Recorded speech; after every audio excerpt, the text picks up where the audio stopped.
Wonder Woman, 80th anniversary, 100 page, super spectacular. Mix of creators. I'll read the stories in a second from the contents page, but I felt weird about when this one was announced because the 80th anniversary spectaculars basically only existed to give an excuse to do this treatment with other characters who didn't have a milestone issue coming up, because this started with the 1000th Action, then Detective, and then did Flash and Wonder Woman 750, and they went, oh, we need a reason to do this with other characters. Oh, wait a minute, there's anniversaries coming up. We have, because so many characters were created in like 1940 and 1941, would you believe it, 2020 and 2021 was just prime for the 80th anniversary pickings.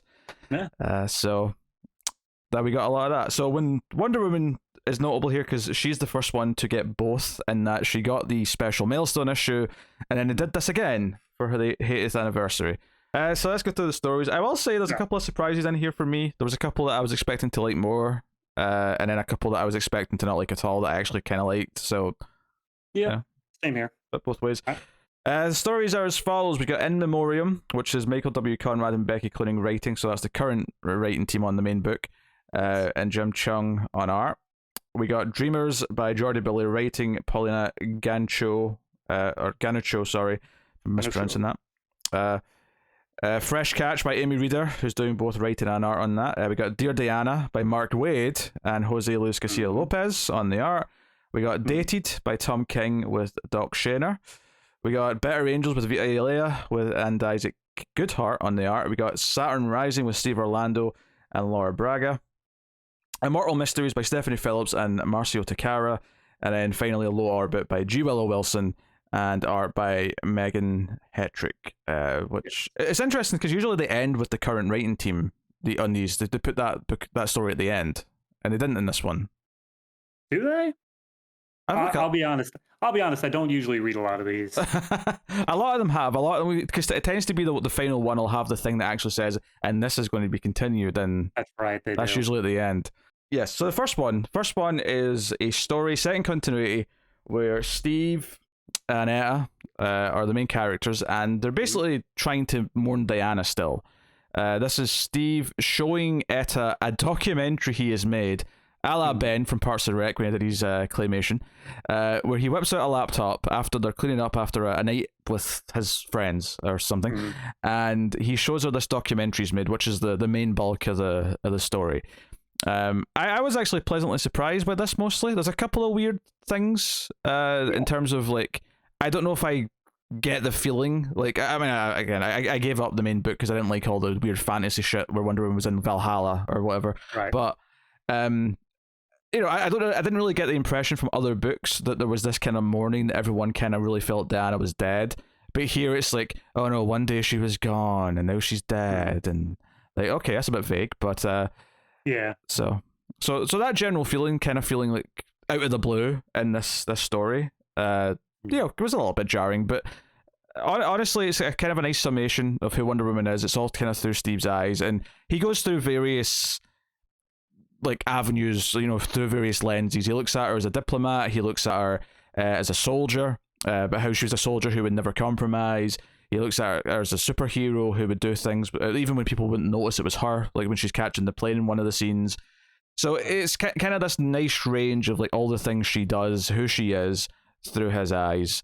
What did you think of the main bulk of the thing? I mean, yeah, I definitely enjoyed the main bulk of it. Like you said, because it's the general summation of everything she is, because just for a lot of these stories later on, they tend to focus on, like, one aspect of her. Maybe it's her truth, maybe it's her goddess stuff, like, whatever it is. But for this, it's just a more general sweeping notion of her, and I like it. I definitely do. It feels like a good breakdown of the character in general.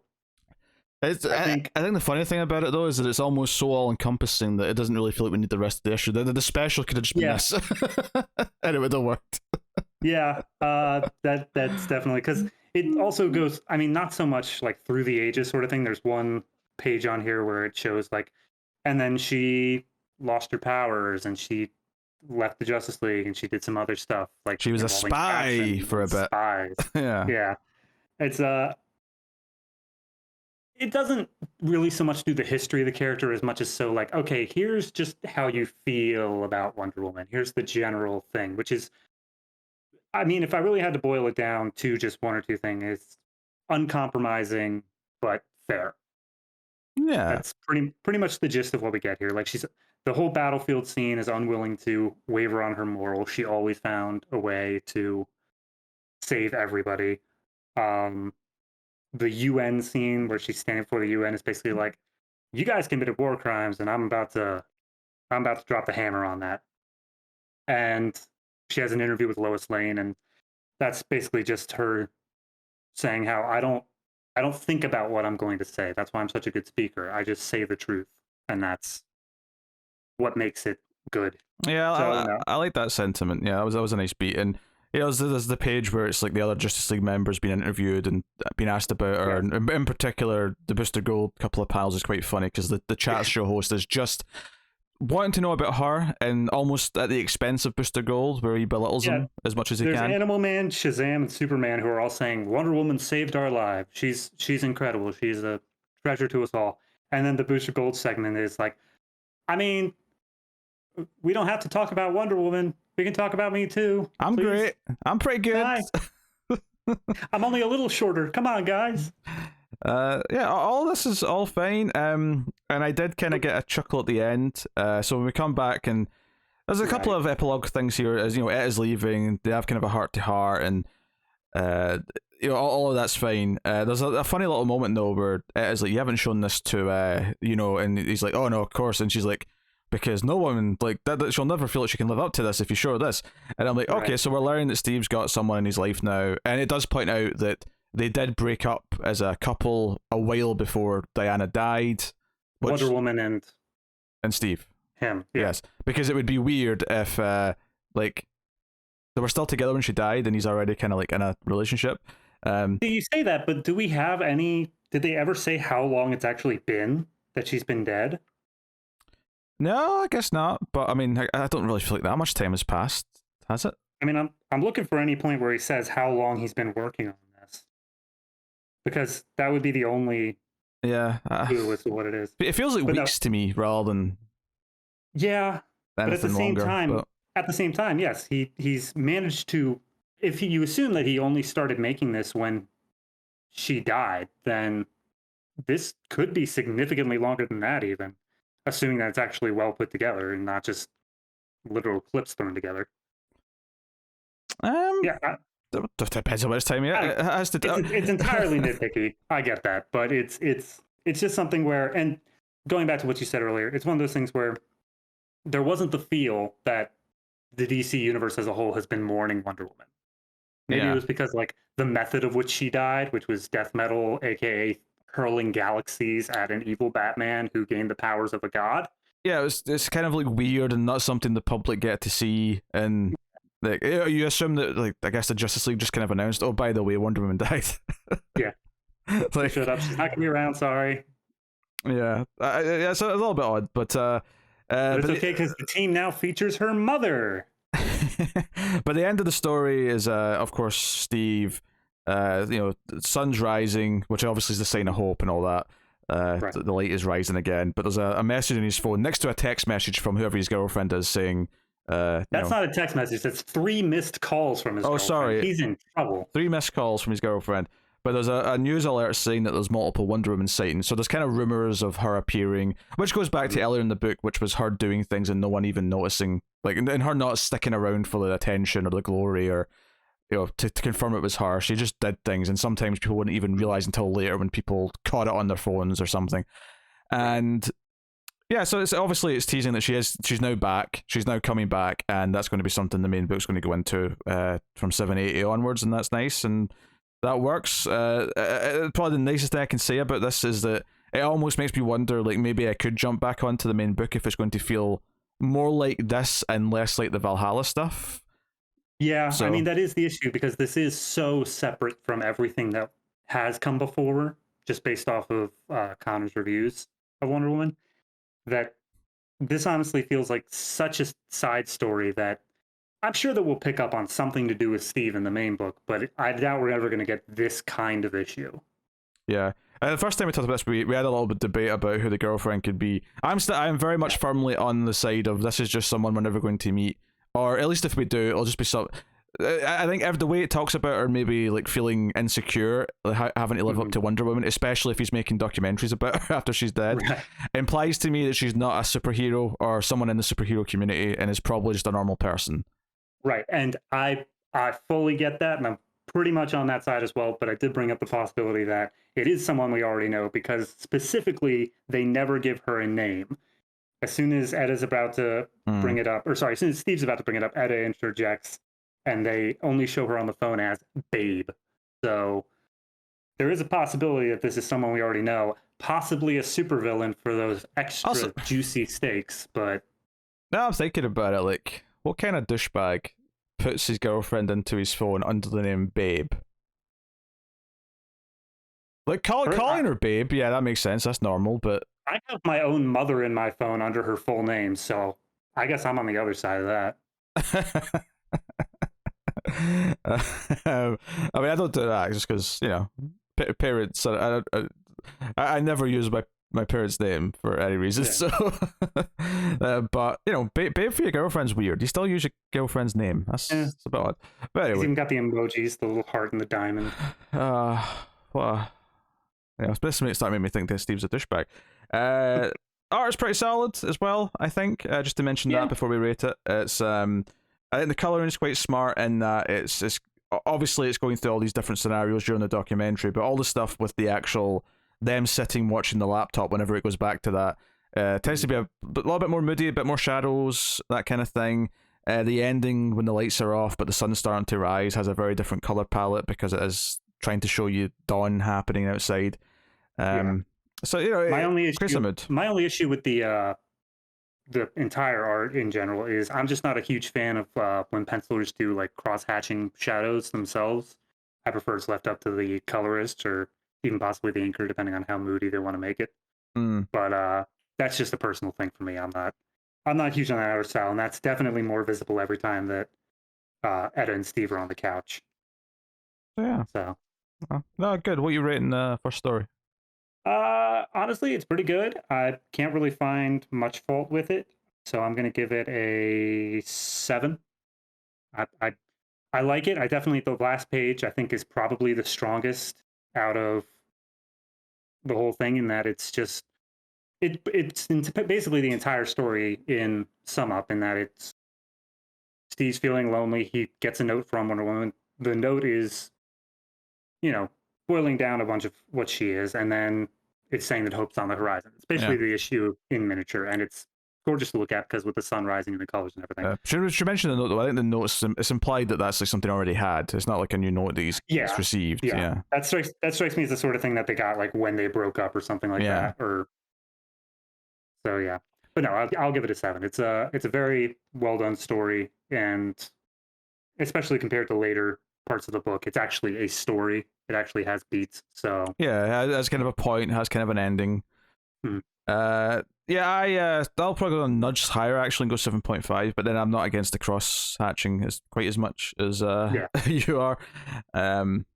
So yeah, no, I wouldn't quite say great, but definitely a very solid issue. That like if this was like if I was reading the run of Wonder Woman and this was an issue with the other characters talking about her in this way, I would enjoy this issue as an examination of her. So neat stuff. Next up, we have a story which, I mean, I'll just get the art complaints out of the way. This is not my preferred style of art. I do think the colors are very nice. I like the flat colors. I like the color palette.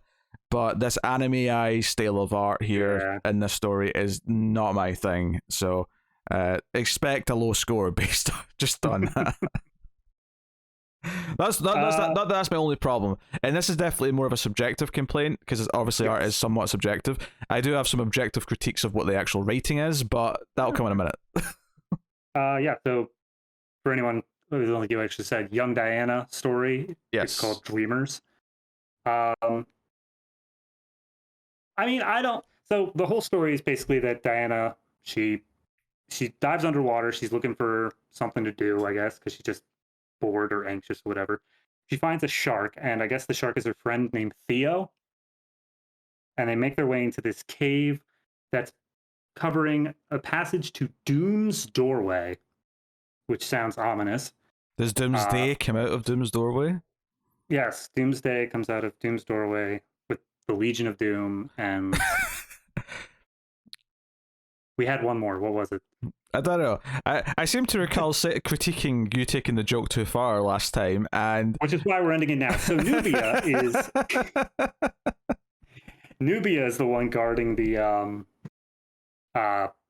doorway, and basically it's just a talk about like how people expect so much out of Diana, and Nubia relates like, hey, I'm expected to stand over the store, but I still find time to play music and be myself, and maybe that's something that you should find for yourself.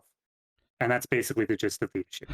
Yeah, it's not really a story. It's just it's a general idea of like you're still discovering yourself. I'm still discovering myself. It takes time, but like a lot of the stories you get in these anthologies, and we're going to say this about a few of these, but I'll sort of emphasize the point with this one just so I can refer back to it.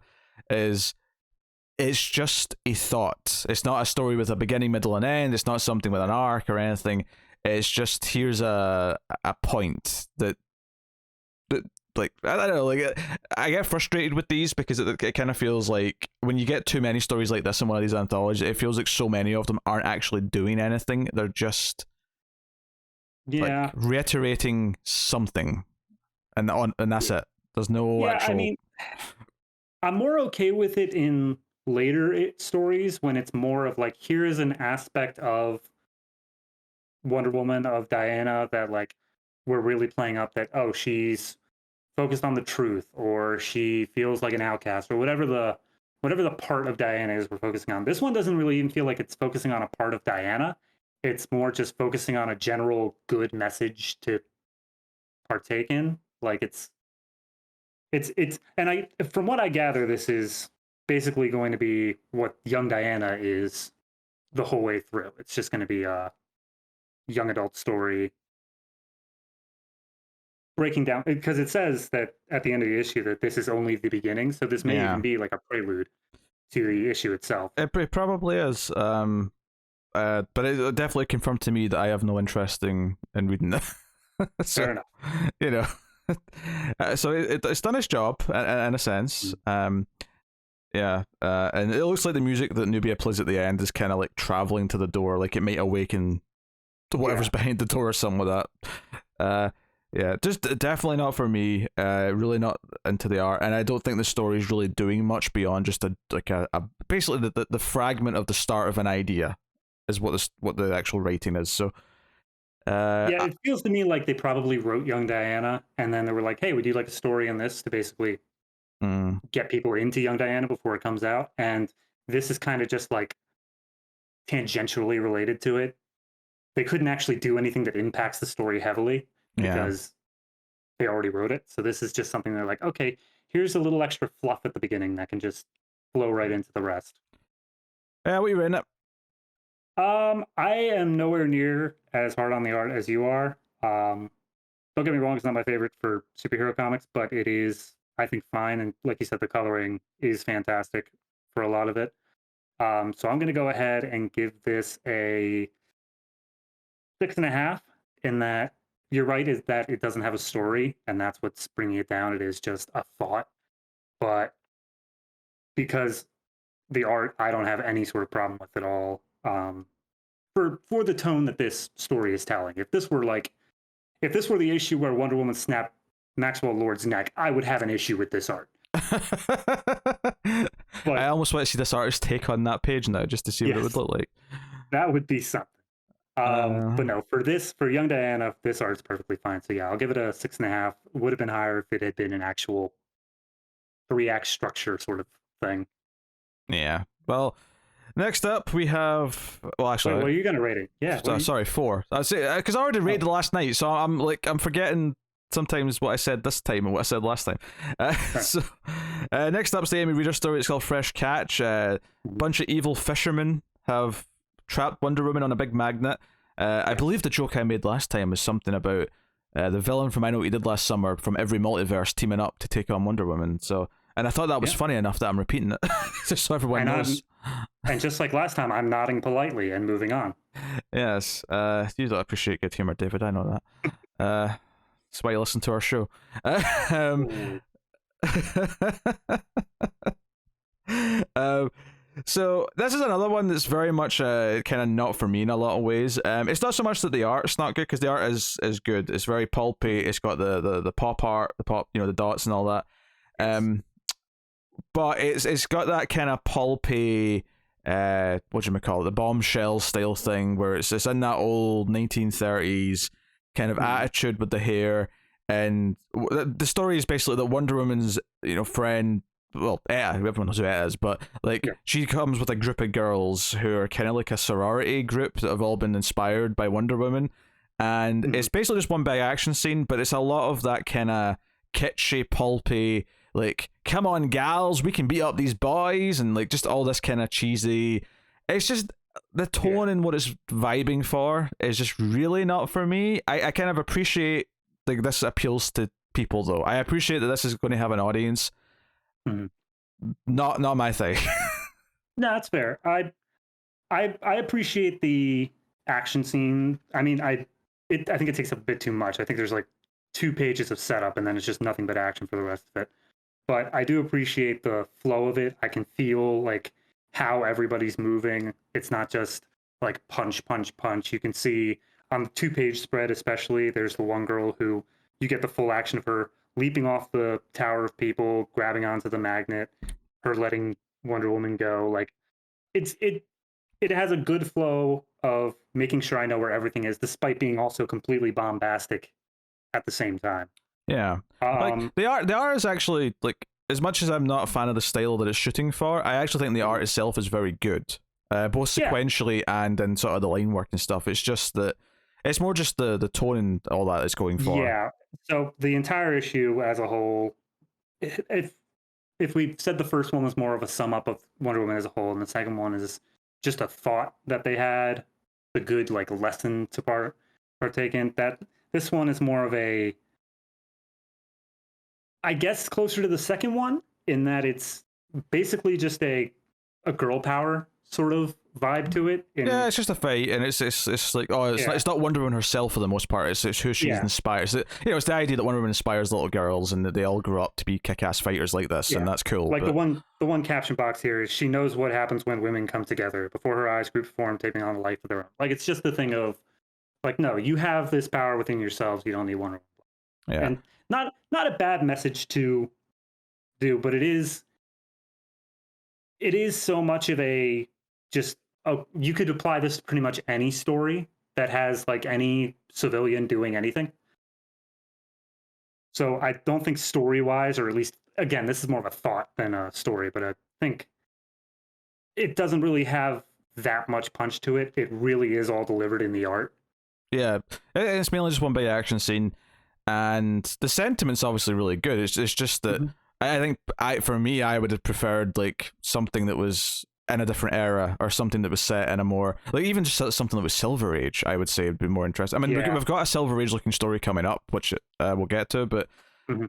this is just not my, and that's fine. Yeah. Like, it's okay. I mean, I think that the whole reason that they set it back in this age is that, uh, along with the Beta Lambda sorority, which feels like a super deep dive, we also have Wonder Woman has mental radio, whatever that is.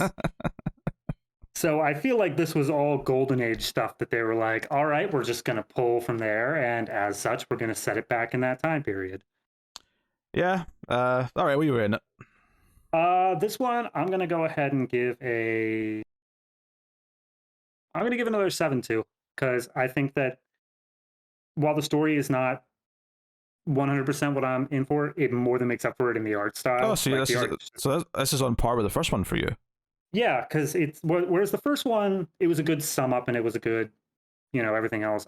The art wasn't super doing it for me. It wasn't bad by any means, but it wasn't just blowing me away. This one, the story is not blowing me away, but the art is definitely doing something for me. I really do enjoy just the madcap zaniness while also being able to follow it at the same time. Like, Yeah, that takes some real talent to be able to pull off. yeah. Don't worry. Like, I'm definitely going higher than the last one. I think this is maybe more like a 6 to me.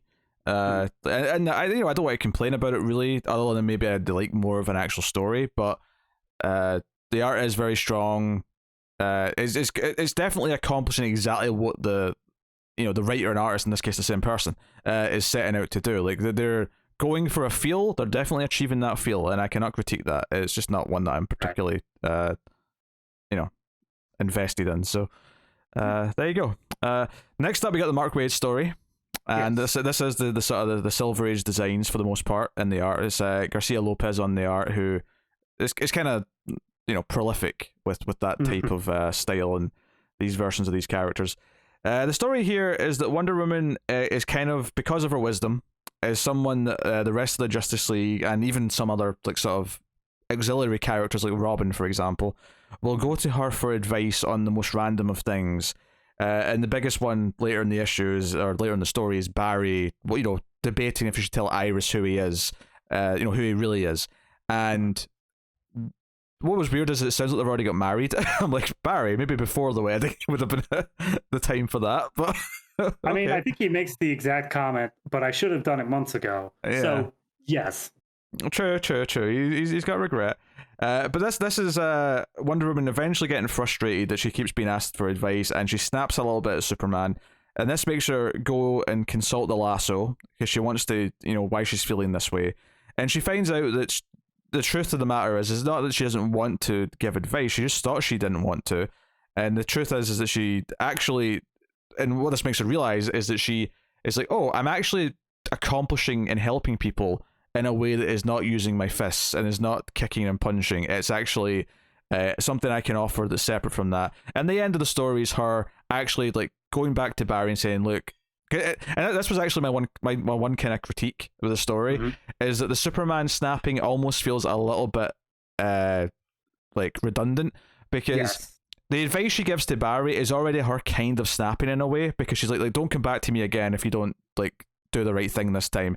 And she gets a little bit, Yeah, there's a whole montage leading up to that. It's got Green Lantern asking for advice, Hawkgirl asking for advice. They get full pages, and then you've got a single panel each of Green Arrow and Robin, and then it goes back to half a page for Flash, and then another full page for Superman. It just feels like the montage ramped up and then slowed back down again.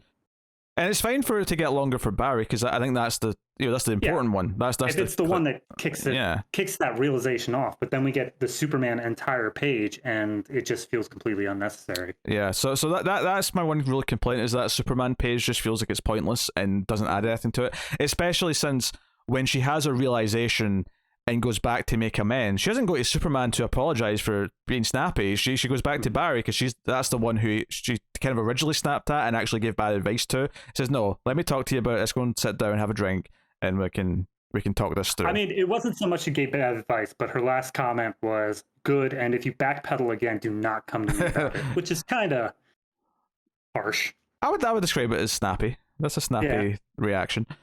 On top of that, the only other thing I would add is that the first, I guess, 2 pages before Green Lantern asks for advice kind of just feel a little bit out of place in this story, in that it's them fighting 3, are they demons? 3 giant purple demons that are attacking the city. And Wonder Woman wraps the lasso around one of them and makes him confess that, like, he hates his brothers, and therefore they all start fighting and they destroy each other. Which on its own I thought was amusing, at least. I think it's amusing on its own, but connected to this issue, it just feels like complete, especially because it ends with them saying like, this is why the demons were defeated. And then the very next page is later, aka completely disconnected from what we just saw. It's just Wonder Woman in the Invisible Jet and Green Lantern riding on the wing. It didn't feel necessary. And then add on top of that, before the fight as a whole, there's a panel where Flash is talking to, I assume, the audience, basically saying like, we started the Justice League, we assumed Superman would be our leader, but he said, why would we settle for him when Wonder Woman was gifted by Athena at birth? And then he's just never like it never my follows up. It never my does anything. theory with that is that it's supposed to be narration boxes and not speech bubbles, and someone just messed up. There was a miscommunication because it feels weird that it's a speech bubble and not a piece of narration. Yes, and that is possible. It is in the first person though, so when we first began the Justice League, it is Flash talking. It could be a narration box, but it's just strange that it is. Which actually further just solidifies the idea that Flash is the important character, because he's the character who's most relative to what Wonder Woman's going to go through in this issue. Oh yeah. Yeah, no, that's fair. But I think Mark Waid does have a great handle on the characters. It's great to hear his voice again. Mm-hmm. You know, obviously the art is very classic and Silver Age looking, as Garcia Lopez usually does.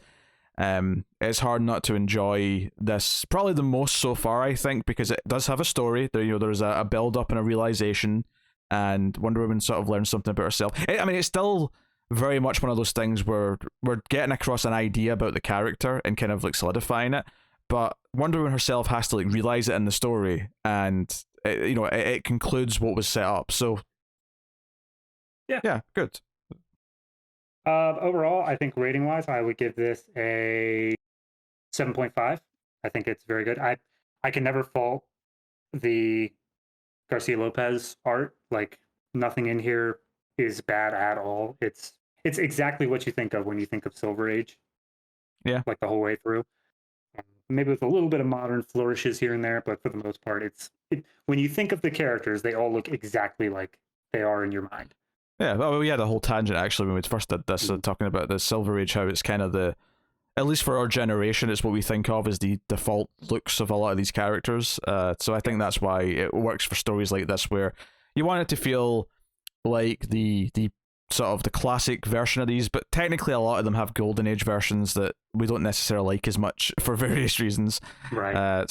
But yeah, the only thing that's counting it back writing wise is it just feels a little bit padded, like that whole first page and then the whole Superman page.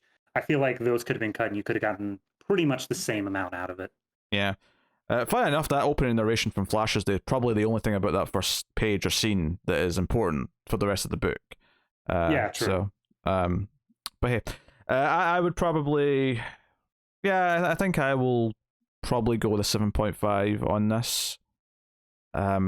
It's good. If anything, I was expecting to like it maybe a bit more because it's Wade, and it is really good.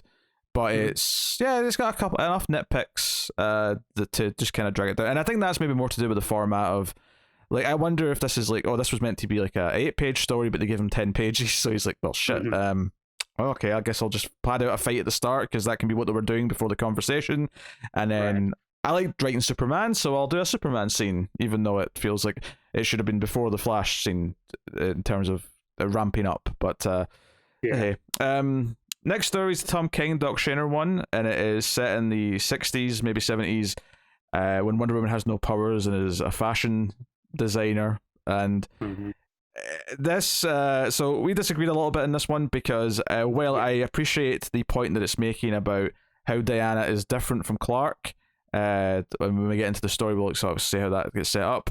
The dialogue in this, which is trying to be the most overly of its period, with lots of phrases like, I think you'll dig it, don't be square, it's so constant and aggressive that I found the dialogue annoying. So Lois Lane's very first speech bubble is, oh, it is hep to the max, it puts me in orbit. Exactly. You're not a fan of that? That's unbelievable. Case in point right there.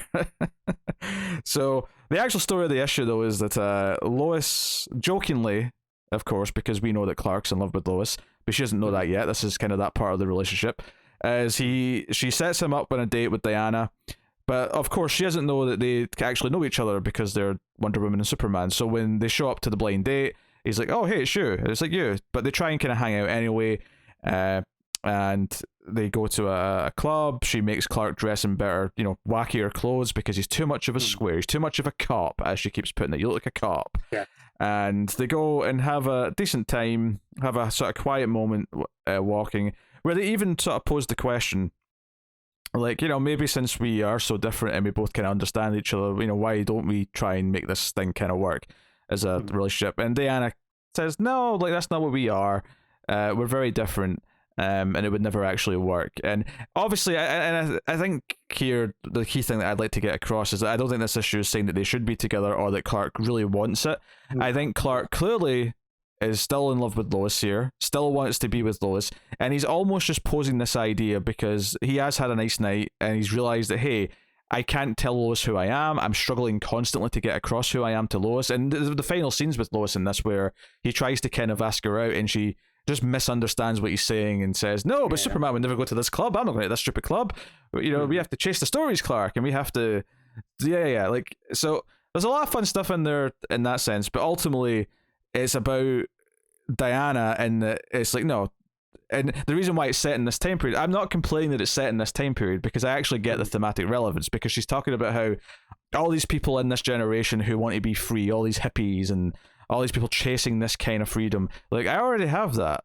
I've already had that my whole life, and that's what they're kind of aspiring to. So it's kind of using the setting to kind of bring her in, but it's not saying that she is better than Clark for having that and him being quote unquote a cop. It's just kind of pointing out the differences in the characters and how they view the world, and who they are. So if anything, the point of this is to show that, yeah, well, there's maybe some obvious reasons to like pair them in your head and go, what if with these two? Ultimately, it's not the right choice, and they're aware of that. Diana especially is aware of that. And so, but I mean, all the story beats I like. I just hate the dialogue, and it was annoying me. So it'll be getting a lukewarm rating as a result. I mean, I can't. Everything you said, for the most part, I completely agree with. Because most, it is just how the story is. But I don't have a problem with how it was said, because I think that it's purposely meant to show the difference between, like, how Diana's side of where she is right now, the free, and like how she just randomly hops in a van with some of her hippie friends and just goes off at the end. It's purposely showing the dichotomy between that side of things and then how Clark is. How he walks into the club and his first thing is, there are at least 74 crimes currently being committed in this establishment. Like, it's just meant to show just how much of a square he really is. Not that it's inherently a bad thing. Do you know what's so funny is that is so Batman as well. Like, people don't like to admit how close they are in a lot of ways. I mean, I could definitely see if this was instead Bruce Wayne and instead of Clark Kent, I could definitely see him walking in, and instead of saying that they're 74, he would just constantly have an eye on them. He'd just be looking out the corner of his eye, being like, looks like some gangbangers are here. Yeah. It's just funny to me. Obviously he's not even in the story, but it made me think of him. There is one bit that you just jumped over. They go out and get ice cream after they go to the club, and the Superman has to, while Diana's getting ice cream, Superman has to go Superman and save South America from an asteroid. And so she's getting ice cream, but then a bunch of robbers break in. And despite the fact that she doesn't have any official powers or anything like that, she does still know how to fight. And she just takes out the robbers and gets her ice cream. And then Superman returns and he's like, hey, what did I miss? He's like, there's a robbery, no big deal. And he's like, cool. Glad that you can handle that. And he doesn't even, like, at any point show concern or anything that she wasn't able to handle herself, despite the fact she doesn't have powers. Like, it's still, despite the fact that she is, for all intents and purposes, human right now, he still thinks that they are complete equals. Yeah. And how it, which is very Superman. He views everyone kind of like that. Yeah. It's kind of his thing. But I do think there is a level of concern that Superman shows for people who he cares about that don't have superpowers. And it's interesting to see that even when Wonder Woman's powerless, he still knows that she can handle herself. Yeah, she's still Wonder Woman. The powers don't make her Wonder Woman, essentially, is what it's saying. That's a nice touch. Art-wise, it's Doc Shaner. Yeah, I mean, I couldn't complain about anything. Yeah, the art's like, the art's probably the best in the book so far. It's just phenomenal stuff. Nice wide variety as well. Obviously, the colors are going wild because it is because of the time period. They're playing with that quite a bit. Yeah. So I mean, as far as ratings goes, like, I'm probably going to give this like a 6.5, which is because it's not like I hated the story. Like, I think it's actually it's got a point. as a story. So one of the things I've complained about some of these is that they don't have stories. This does have a story. It does have a more nuanced point to make. It's not just a simple like Wonder Woman is brave. That is point over. This is a little bit more nuanced than that in the comparison with her and Clark, and surprise, surprise, Tom King going for a deeper cut than just she is brave and heroic. So fair play to that. So 6.5 for me. What are you giving it? Honestly, I think I like this a little bit more than either of or any of the previous ones. So I'm gonna give this one I'm just gonna go with the 8 because I really like the characterizations across the board. I like how they handled everything. I think the bittersweet moment at the end where they both know that it's not going to work out between them, but Clark still asks, and Wonder Woman just lets him know why it wouldn't work. And then, of course, the whole moment after that with Clark trying to go back after Lois, being a little bit more open. Which basically shows he's only really asking it because he's failing so bad with Lois. It's not that he really wants Diana. I think it's a feeling of he's been pining after Lois for, if you assume time moves at a regular rate, in his continuity for like 30 years now. Lois is like 65, yes. Yeah, so he has a date that he can be completely open with, and who actively opens him up with more. And he's like, oh, that isn't how relationships have to be. Maybe this could work out. But it's funny because obviously it says a lot about Diana. It's Diana focused, but this is a shockingly also really good study of Clark as well at this time in his life. Oh yeah, this is really good for both of them. So that's kind of interesting how that worked out.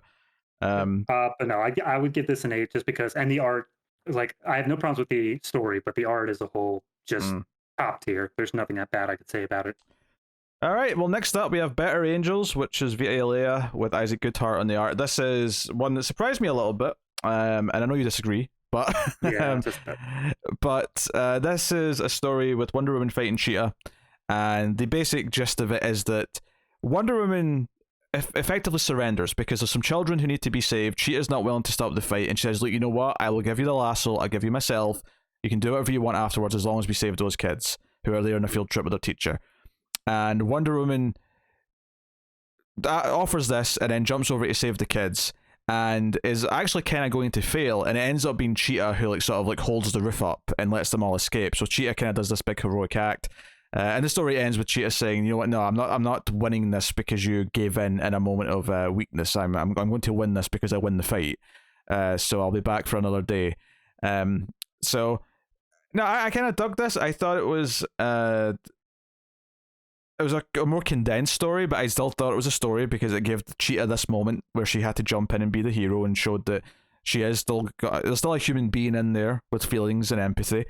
That's always one of the more interesting parts of Cheetah, is that, can Barbara Ann be brought back kind of thing.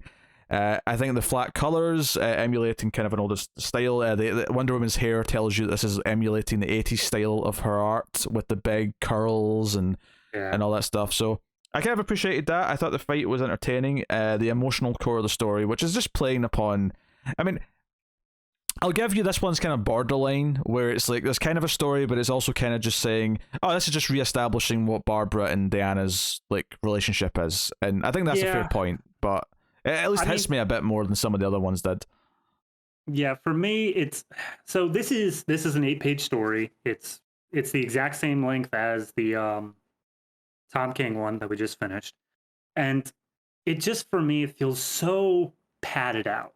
Because if you went through everything that happened in the Tom King one, there's multiple beats, there's multiple everything.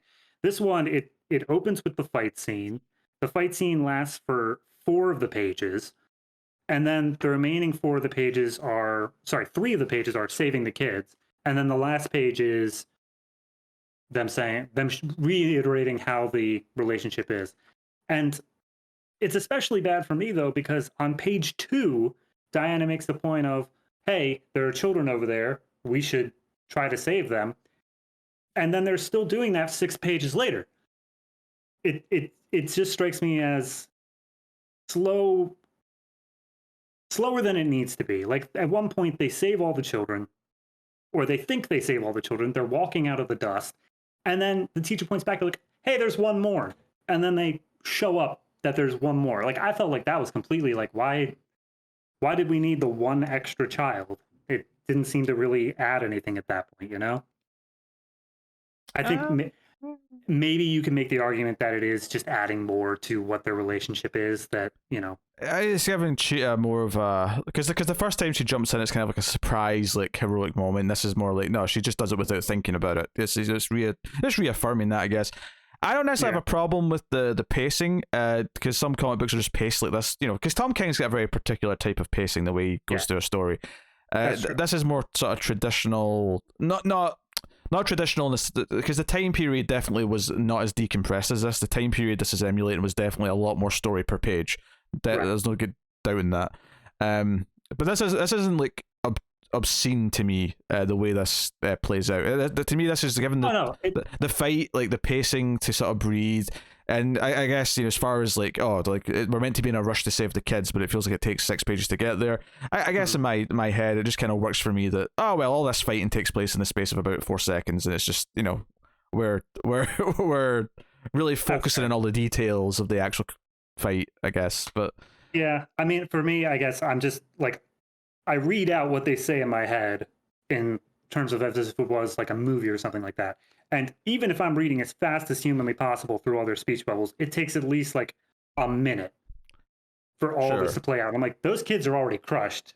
I think that's maybe a wider complaint with comics, though, is that there's so many speech bubbles mid-fights and things that are really unrealistic if you actually think about someone trying to say it while they're in the middle of a swing or, you know, whatever. And that is also just the complaint I have with this comic, is even when they're not fighting, I think it's just too many speech bubbles as a whole. I don't think, like, man, again, maybe that's trying to emulate the times where people were talking a lot more and it wasn't so much as relying on the art. But like, every time they cut to the kids, it's just 2 or 3 speech bubbles of screaming, saying, "Help us, I want my mommy," stuff like that. I was fine with that. I had a decent amount of fun with this. Okay, like, none of this is me like saying like this is trash and I hate every moment of it. It's a fine thing. It's just the little nitpicks that, especially when it was after something that I enjoyed so much, it just felt completely, I don't want to say wrong, but just completely not up to that same threshold, you know? Well, I mean, I VLA has done some good stuff, done some bad stuff. I have been very up and down with their work. So I was kind of pleasantly surprised that I was kind of into this, and maybe it being so simple is partly why I liked it so much. And maybe this is the exact sort of perfect refresher after, you know, a Tom King story, which is usually tends to be a bit more nuanced and a bit more deep diving. This is, you know, going back to something a bit more simple. Maybe it's perfectly sort of placed in the book for that. But as far as ratings go, what are you giving it? I'm gonna give this one a 6. I think it's pretty much on par with the Young Diana story. It's just a matter of I think the art is passable. I think it's fine. I can follow all the action. Each of the characters looks good. Again, it's got that same sort of shading problem that I had with the first story, in that because it's all flat colors, none of the shading is done by the colorist. It's all done by the pencil/ink. And I'm just not a huge fan of that in general, but I can appreciate that it is good art, even despite that. But no, really all the points are lost for me on the writing and the pacing. Not that I think that they mischaracterized anyone. It's just, it feels more to me like a hand-holding sort of situation where they can't rely on the art for anything, so they're having to over-explain at every point. No, worked for me. I think it showed Wonder Woman's attitude, that she was willing to just sacrifice herself to you know, be willing to save these kids, and then Cheetah jumping in to help gave her a heroic moment. So, you know, I like it. Is what Cheetah being my favorite Wonder Woman villain. It's nice that she gets a bit of a spotlight in one of these stories, and I did enjoy the art. So probably a straight 7 for me on this one. Pleasantly surprised. Which is good, because I'm about to shit all over a Steve Orlando story, as I tend to do, because very like every so often Steve Orlando will do something that I think's all right, and I think the sad part is that ultimately what I don't like about Steve Orlando is just I don't like his dialogue. Like I think his dialogue is just awkward to read, and I find myself having to go back and read bubbles again, try to like, wait, what did they just say technically? Like I just, it doesn't flow for me, and I feel like I don't take it in the same way that good writing, like, just Like good dialogue just flows into you, and you just don't even have to think about it, and you get exactly what it's saying. You get even subtext without thinking about it. And then you have dialogue like this where it just feels so stilted and so wordy and so roundabout. The actual story, to get into it, is basically there's this conflict with Saturn. Every time Saturn eclipses or something, or in orbit, or whatever it said. It's when Earth aligns with the great moon Titan. There you go. So whenever that happens, like a warrior from Saturn comes, and Artemis tells a story about when she fought this warrior as Wonder Woman. Hippolyta does the same. But then it reveals that this is Diana's turn, but she's actually done something different. She's actually made like a peace treaty with them instead. She's spoken with this new Saturn warrior, went back to Titan with her. Turns out they were kind of oppressed, and the warriors who were always sent were kind of forced into it and didn't like doing it. And Diana goes and sort of helps, and the next time we have this moment, this next time we're in sync in orbit, we're going to celebrate our union between the Amazons and Titan. And that there's nothing wrong with this basic gist of what I've just said. No. I would not say that I enjoyed the actual reading of any of this though, because I didn't enjoy the dialogue. How did you feel? It's hard for me because I'm so like, on one hand, I like the idea that, so if we boil down each story into just a thing of what Wonder Woman is, this is her being the ambassador. This is her being, like she was an ambassador of the Amazons to mankind. This is her being ambassador to the Titans as well. Yeah, and almost in contrast as well to the idea that the previous Wonder Woman, in this version where there's previous Wonder Woman, which isn't always the case, Right. that they still saw this as like, oh, you're gonna have a battle coming up, you're gonna have to fight, you're gonna have to be a warrior, and Diana thinks outside that box and does something else that's in tune with her personality. Yeah. And Artemis just straight up kicked the guy's ass and sent him home, whereas Hippolyta at least offered, because the one they were fighting, Saturnette, she was a woman, she offered her a place on Themyscira. So, they were getting better with time, but Diana just jumped the gun. I think I didn't mind the dialogue that much. I think that it's fine. My biggest problems I had, and I don't even know if they're nitpicky or not, were just, it didn't feel like it explained enough of the right stuff. It explained, like, okay, so there's an annual thing and they fight and they do this stuff. But then, like, it talks about Nubia, and it's like, oh, well, Nubia's never even fought in the invasion. And Nubia makes the comment of, you're right, defending millions in the higher dimensions has kept me a bit busy. Do you know what she's even talking about? Isn't that kind of like her thing though? Like, I don't know a lot about Nubia, but I believe that's kind of like she's off doing other things. Because if she is, that's fine. I don't have a problem with that. I just would like a little bit of a, like, it didn't explain that part. It really went into in depth with, like, okay, here's how the Saturn duel works, and it happens at this time, and it does all this. Meanwhile, they just glance over this part where this new-ish character that they're bringing back, like, what has she been up to? I don't know. And it hasn't been in comic format, so. But no, that's just me. And then the other part is at the end where it's revealed that basically Hippolyta just got the date wrong. Like, everyone's like, oh yeah, I know, the moon is crossing over tonight. And Wonder Woman's like, actually, it happened a week ago. I don't know why you messed that up. But anyway, I already solved the problem. Yeah, it's just a bit silly. Yeah.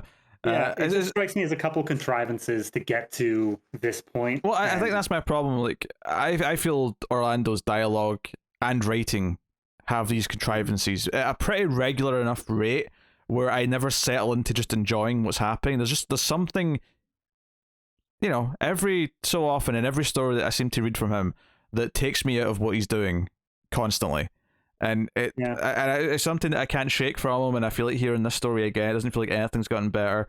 As far as the art goes, I would say that it's not terrible by any means, but I will say that there is kind of this weird, uncanny kind of flatness to some of the faces that feels kind of weird.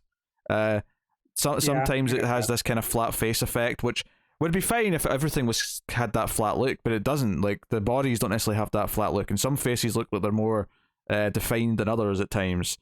Yeah, it's inconsistent. I think when it hits it hits it well, and I think the colors do an amazing job at it, making it better. Yeah, But it does have a couple inconsistencies throughout. yeah, because there are like the full page spread of like Wonder Woman in her like battle outfit going to help fighting Titan.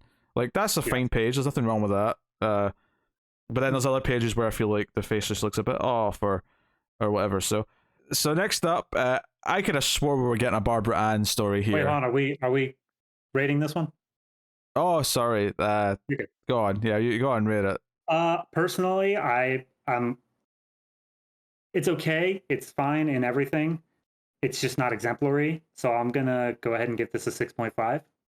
It's a decent enough story. It's only when you start looking at the little nooks and crannies of it that you're like, wait a minute, something's not right here. I had such a unpleasant time reading it, like I do with a lot of Orlando stuff, that I'm going to 4.5. Ooh, all right. So, yeah, did not like it. So next up, we have this story here called Immortal Mysteries by Stephanie Phillips and Marcio Takara. So Marcio Takara, obviously, really solid artist. And we have this, redhead woman with glasses, like going through caves and talking about artifacts. And I'm like, wait, is this a Barbara Ann story? And it's not. I thought it was. Yeah, it's not. I nothing in here points to it being not a Barbara Ann story until you get to the final page. Yeah, I thought Matt was getting like a gift, a treat from the Wonder Woman gods. And it's not. I even double checked and went back to issue 8 because the last line, we'll get to it, but basically she says something about going to Thebes, and I was like, is that where issue 8 picks up that? Yeah. So forgive me. So we didn't talk about this one yesterday, and I obviously read all this yesterday. So forgive me if I'm sort of a little more hesitant with the story details here. But this archaeologist or historian. She's talking about basically this person in history that or in mythology that asks for immortality for her mortal lover, and it was granted, but it didn't actually stop the person from aging. So they just kept aging and stayed alive no matter what, no matter how much of a decayed skeleton they became. They kept aging and just begged for death, and it was this horrible, horrible thing. So and then this Demeter in this crypt or whatever it is shows up, and Wonder Woman's there to fight her. So it's all this going on, and yeah. Yeah, I mean, so it seems to me like the entirety of because the opening narration talking about that myth, I don't think it actually applies to whatever it is we're seeing happen. I think it's just a myth they wanted to share and like start talking about immortality and its different forms and stuff like that. Because I think the general gist of it is that there's a cult or something that basically was trying to find immortality in their own way to beat death, but Demeter wouldn't allow that, and so she wiped out the entirety of this cult. They do get attacked by like which I thought was maybe not the specific person from the mythology that we're talking about, but I thought this other person was this like zombie-like person was someone who got immortality but kept aging. So I thought it was relevant enough, at least in that sense, that it explained But it's just they specifically go through and say that it's a cult that tried to defeat death, and it didn't have anything to do with being granted immortality by the gods. It was just a completely separate thing entirely. But the connecting thread, yes, was the immortality while still aging. Yeah. But yeah, Demeter apparently wiped out the entirety of the cult, but she missed one, and now that Wonder Woman had found this missing one, Demeter tries to kill the person. Wonder Woman stops her and basically says how they'll have a place on Themyscira. We'll watch over them and make sure they don't get into trouble. And Demeter's more or less all right with that. Yeah, she's like, well, fine, it's your responsibility. No, bye. That's basically the gist of it. And then Diana shows up to meet her, not as Wonder Woman, but as Diana. When this woman's given a class at a college or whatever, and is off to a new excavation site and says, "Well, I'm not going to live forever, so I'm going." So it ends in a sort of little cheeky wink wink to the. I think if we again boil it down to just a single aspect of Wonder Woman, I think this goes over her immortality in different forms and stuff like that. Mm-hmm. So obviously, throughout the ages, Wonder Woman as a mantle has been taken over by several different people. But the idea of Wonder Woman has always existed, and I think that's kind of what it's dealing with. The one caption I think that lends credence is the idea that we are too important to just stop existing. So I think that's the idea that we're leaning on more with this one. And I think it's well done. I think it's a good story in general. I'm not sure. It doesn't really show much in terms of Wonder Woman, but I think it's just a good story regardless. Yeah, I mean, it's just a little bit of her compassion again, of course, because she's like, no, you won't kill this creature. This creature can live in Themyscira, and we'll just guard and make sure it's at least comfortable for however much life it has left, and which maybe it is ever. But yeah, it's kind of weird because I got excited the first couple of pages because I thought, oh, this looks interesting. It's kind of spooky. I thought it might be Barbara Ann, and then it kind of just went down this cult route. Right. So the actual action got less interesting. The sentiments that it gets to at the end are fine, but it was almost like disappointing based on what I thought it was from the first couple of pages. And even if you take out the Barbara Ann thing, like, it's okay, sure, fine, it's not Barbara Ann. That's not necessarily a deal breaker or anything. But like, I was getting cool atmosphere, and then it turned into kind of like the art of the Demeter. It's not bad art. The art is really solid because Takara's a good artist. But I don't necessarily think the design or look or like vibe of that character was playing into the fun, spooky vibes that I was getting from the first few pages. It just felt a bit more generic and like, okay, yeah. I feel underwhelmed by where this has went, rather than how it started, which I thought was quite promising. So, yeah. What are you rating this one? I mean, I do like the vibe of it. I do think the Demeter thing kind of came out of nowhere. Like I said, for the first like 4 pages, it's setting up this whole thing about the mythology of Zeus granting eternal life but not eternal youth, and then while it's still dealing with immortality, it goes to a completely different subject. So it just, as soon as the 4th page hits, it feels like it goes into a completely different story. That's where Demeter gets introduced and we get the cult and everything like that. I like the first 4 pages tone. As soon as it gets after that, it's a little bit more hit and miss for me. So overall, I'm going to give this, I guess, a 7, because the art never really falters the whole way through. While it doesn't feel the same tone, it is still very well done. But overall, I can't say that I feel any better about it than I did like that first story, especially because it doesn't feel like it has to be Wonder Woman here. I feel like the only reason it's Wonder Woman is because the goddess showed up, and that's her realm. I mean, I think the art's one of the better pieces of art in the book. It's definitely up there. Maybe not as good, quite as good as Shaner, but it's probably my favorite other than Shaner so far. That said, though, I think the story just completely losing my interest once it kind of got going is, and the fact that I was struggling to remember it when I was recapping at the start of this, maybe is a good sign of that it kind of went to places that I thought were just unremarkable. So it's definitely weaker for me than the other, the first story and some of the other ones. So I would probably put this at like a maybe scrapes a 6. I kind of want to go 5.5 though, and just kind of say it's over that middle line, but because it's got good art and I kind of like the potential, but it's squandering it almost is more upsetting than just being mediocre. Yeah. Now, is there any reason that this couldn't have been Barbara Ann? Because it's only in one speech bubble that we see that her name is Professor Barnes, which, by the way, I searched up on multiple wikis. This character does not exist. Yeah, is there a reason why this couldn't have been Barbara Ann before she became Cheetah? Like maybe this is the first time they met in this, pocket continuity of this story. Yeah, I don't know. Or even like, because wasn't the whole thing in Ruckus Run that they had a rapport? Yeah. For a while, so this could just be her defending her friend from something. It was odd. It was odd to give us someone who looked all like Barbara Ann from that issue 8 that Matt raves about so much, and then for it not to be her, it was just odd.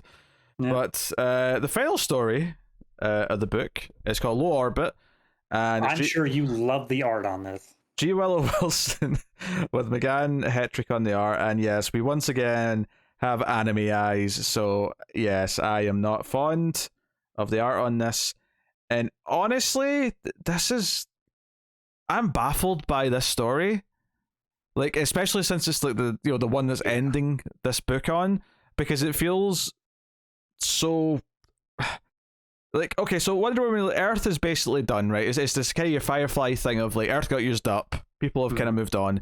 This is a space station evacuating some of the final people from Earth, and it's going because something hits it. It's going to fall into orbit, and obviously that's going to kill everyone because it's not meant to do that. Wonder Woman eventually shows up and like sort of, but this is actually one of the things about it that felt really weird to me is that this felt like more of a Superman scene. You know, the visual of her like holding up the, and I know she caught a plane in another story earlier, but I always come back to like kind of like it's very inconsistent in comics if Superman, Wonder Woman, some other characters, can they breathe in space? Like, can they like do what they can do in space, kind of thing? And I feel like Superman goes back and forth a lot, but I feel like with Wonder Woman, I never see like she tends to need to breathe still. But whatever. Yeah. So I think that just this one leans more into the immortality of Wonder Woman again. Yeah. My thing, I didn't read the future state of Immortal Wonder Woman. This feels like that. Was that not what this was about? I don't think so. Not from what I remember. Okay, because I didn't read it at all, but just with her coming in wearing the red cape and everything. There was some stuff like where it was like, you know, it was like long after Earth's demise. So I guess it technically could be right in that, but I don't necessarily know if it matters that much, given you know, the idea that Earth is done and that people have moved on because the planet's dying is kind of a general concept. Yeah, I got that. It just everything about it, even. Yeah, I don't know. Something about it felt a bit more Superman than Wonder Woman to me. Yeah, and I mean, also this is only 80 years from now. This is set in 2109. So I mean, the way the world's going, I wouldn't say would surprise me all that much. Yeah, but yeah, you know, we obviously there's a couple of characters. There's the one sort of astronaut, I think, girl who needs to be saved specifically.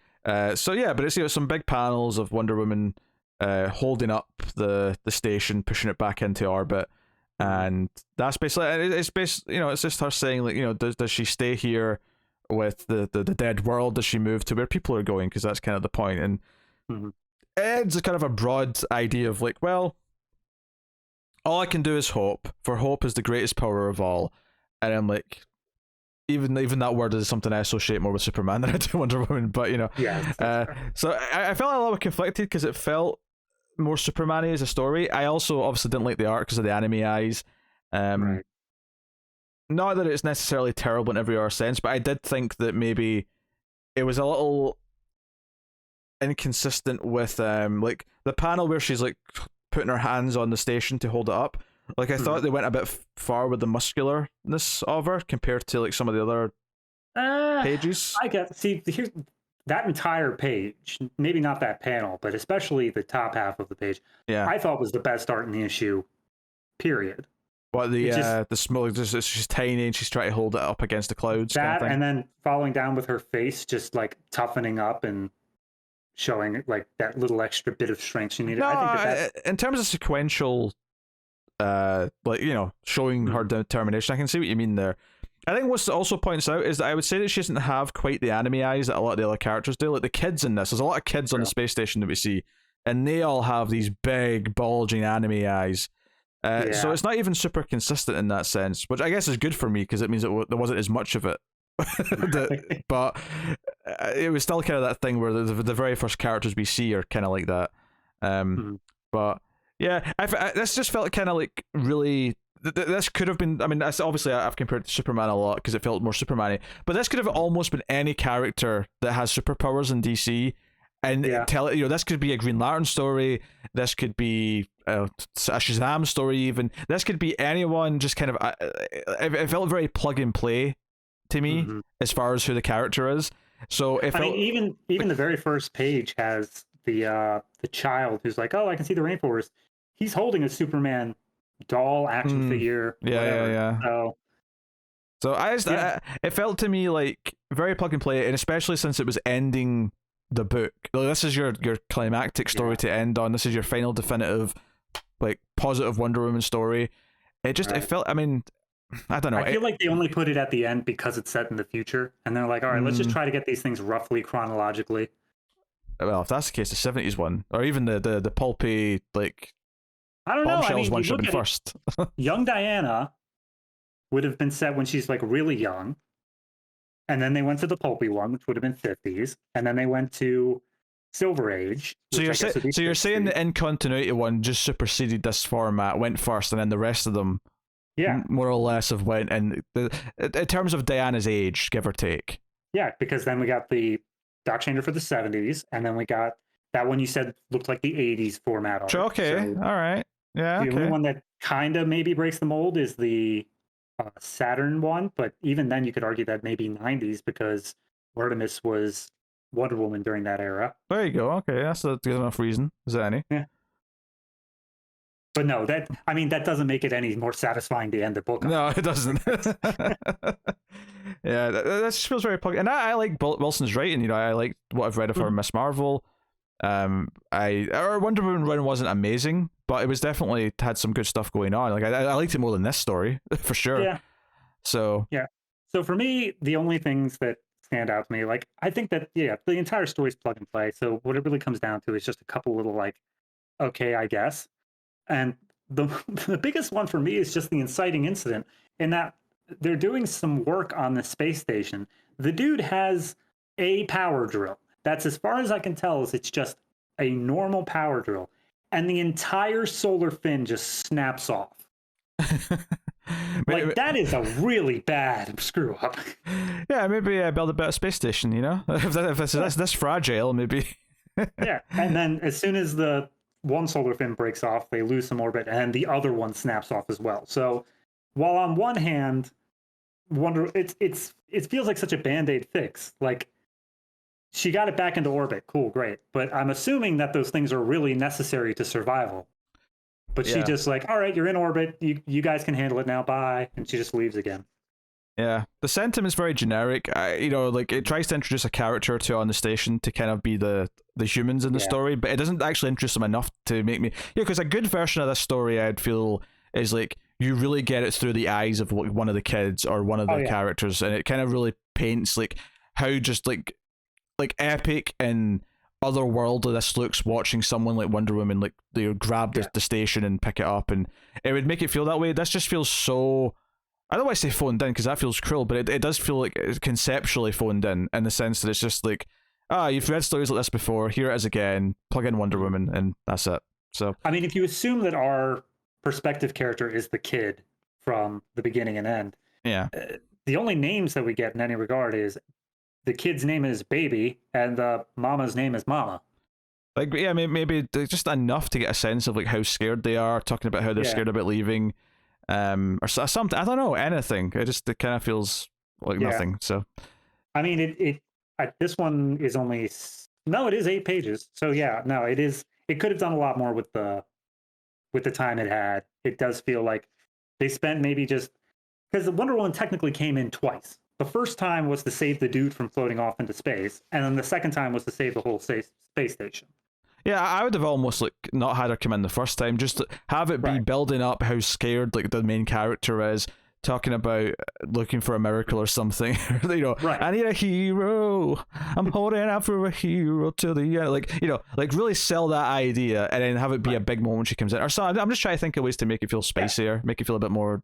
I mean, if you want it to be a more personal and impactful story, I feel like the whole thing should have just been the movie Gravity, where that one character, like whatever happens, he gets disconnected from the space station, and then he like has you just see his internal thoughts of like, oh, I'm going to die out here. There's nothing. Well, there's two ideas there. So one idea, both based on Gravity, is you have that shot of like the spinning out into space, like have that moment, but have just the lasso come out and grab him. Right? Yeah. There you go. That's a moment.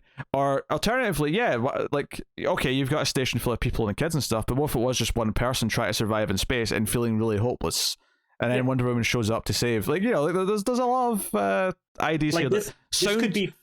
This could be further set in the future of it being a like, okay, Earth is done for, everyone's left Earth, and this is one dude who's just like essentially the Wall-E of the world, where he's just the last dude keeping track of it. He's just in the space station. And he thinks he's on his own. He thinks no one's coming to save him because why would anyone be here? But then she shows up anyway. Yeah, there's all of these ideas sound more interesting than what's in this because it just feels so vanilla. I guess if to sum it up, it feels vanilla.